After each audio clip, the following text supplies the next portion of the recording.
Alright, so we're looking at statement of accounts, and this is just a statement that you prepare for your for persons who buy goods from you, and so they would take goods on credit. So you'd have to prepare a statement of account. So it's just like an invoice, or it's similar to an invoice, which will detail payments that they would have made and how much they owe, if they would have returned anything, or and discounts as well.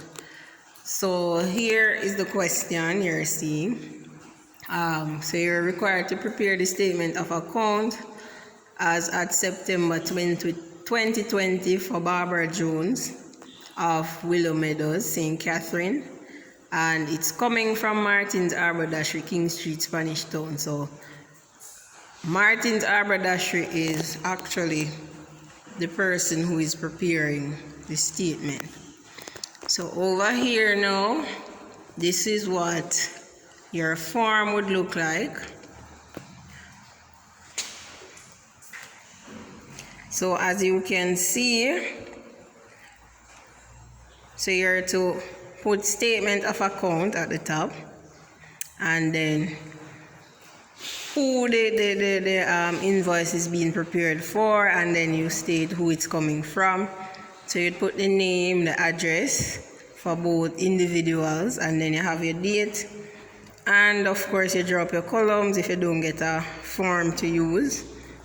So you have your date, your particulars, the debit column and the credit column and the balance column, and you enter the particulars based on if they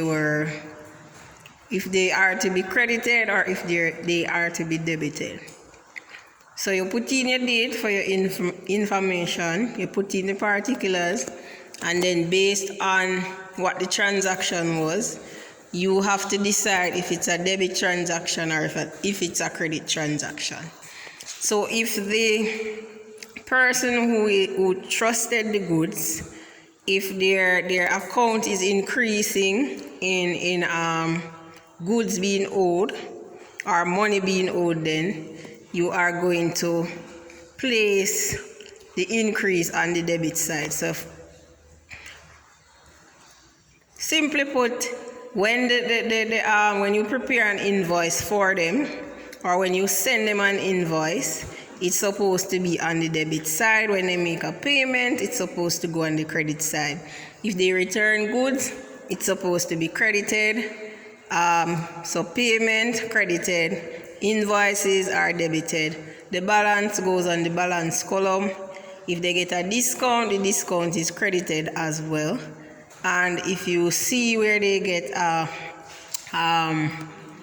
credit note, then that also is to be credited. So whatever is increasing the account in debt means that you debit it, and whatever is decreasing the account in terms of payment, or whatever is causing the balance to go down, you are going to put that on the credit side.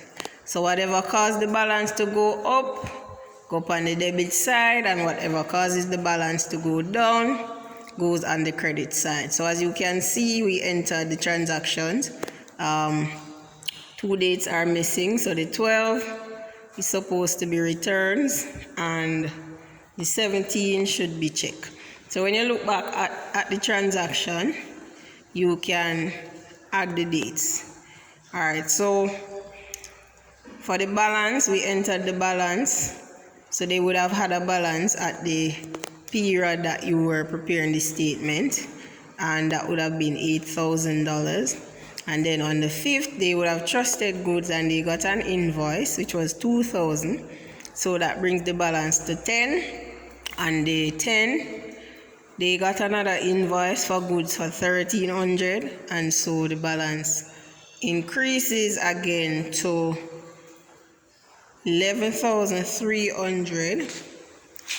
So coming closer, so you can see that's $11,300, and they would have returned goods for $1,350, which would decrease the balance, taking it to $9,950, and then they would have made a payment for a check for $9,650, which would cause the balance to be reduced to $300. So on your balance column, each time a transaction is done, you would just do the necessaries in the balance column.